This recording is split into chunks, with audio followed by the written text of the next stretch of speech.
TDP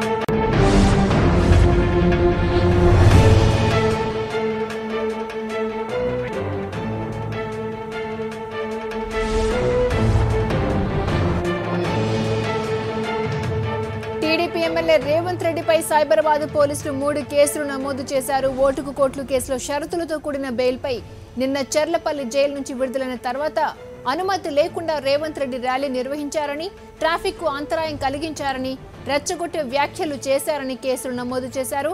ఒక్క రేవంత్ రెడ్డిపైనే కాదు, ర్యాలీలో పాల్గొన్న మల్కాజ్గిరి ఎంపీ మల్లారెడ్డి, ఎమ్మెల్యేలు వివేక్, గోపీనాథ్, గాంధీ, ఇతర టీడీపీ నేతలపై కుషాయిగూడ, మల్కాజ్గిరి పిఎస్లో కేసులు నమోదయ్యాయి.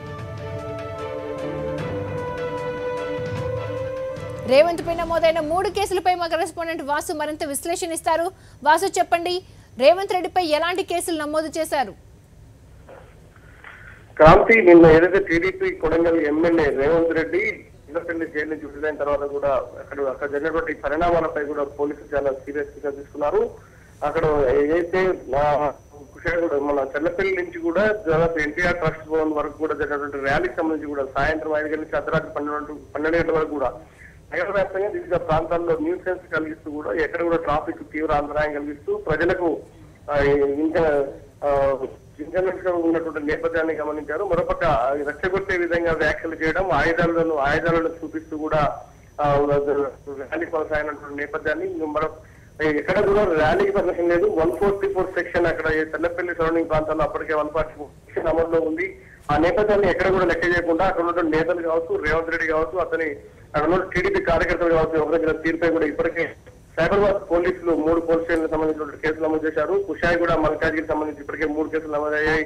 రేవంత్ రెడ్డిపై ఐపీసీ సెక్షన్ 341, 188 ఐపీసీ సెక్షన్ తో పాటు 21 ఆఫ్ సిటీ పోలీస్ యాక్ట్ సంబంధించిన సెక్షన్లతో పాటు 506, 188 సెక్షన్ల కింద, మరోపక్క మల్కాజ్గిరి పోలీస్ స్టేషన్ లో 341, 188 సెక్షన్ల కింద ఇప్పటికే కేసులు నమోదయ్యాయి. దీనికి సంబంధించి మొత్తం పూర్తిగా ఫస్ట్ నుంచి కూడా అక్కడి నుంచి ఇక్కడ దాకా ట్రాఫిక్ అంతరాయం కలిగించడం, నిబంధనలకు విరుద్ధంగా 144 సెక్షన్ ఉల్లంఘించడం, మైక్ పర్మిషన్ లేకుండా మైక్ లో మాట్లాడడం, రెచ్చగొట్టే ప్రసంగా ముఖ్యమంత్రి కేసీఆర్ పైన కావచ్చు, ఇతర నేతలను కూడా, మంత్రులను కూడా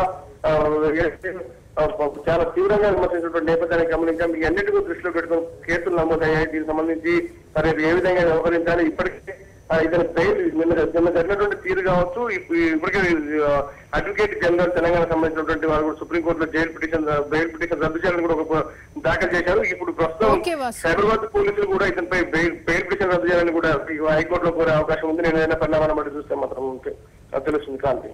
okay Vasu, thanks for the inputs.